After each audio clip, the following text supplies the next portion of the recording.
బాహుబలి ప్రాణం పోసి పెంచుకున్న నా బిడ్డ తన కోసం ఆ పరమశివుడు రాసిన గమ్యమేంటో అప్పుడు నాకు తెలియలేదు. తన మరణం ఒక ముగింపు కాదు, ఓ మహాకార్యానికి ప్రారంభం. తన గమ్యం యుద్ధం, భూత వర్తమాన భవిష్యత్ కాలాలని శాసించి దేవాసుర సంగ్రామం. తప్పుకో విశాసుర, బాహుబలికి శిక్ష తప్పదు. సోదరా ఇంద్ర, నీకు బాహుబలి కావాలంటే నన్ను గెలిచి తీసుకో.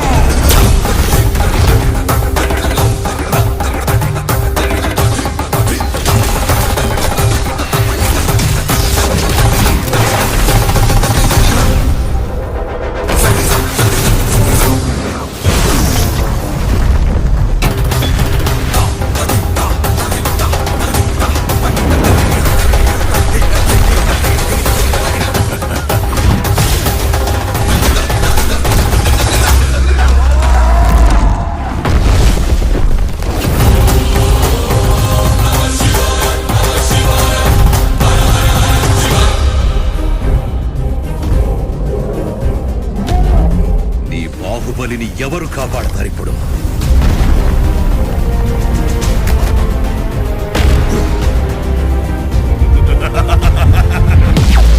జై మహాకాల! అది అదే ప్రశ్న ఇంద్ర, ఇప్పుడు నిన్నెవరు కాపాడతారా అని. ఈ 14 లోకాల మనుగడ ఒకే ఒక మానవుడి చేతిలో. ఆ శక్తి పేరి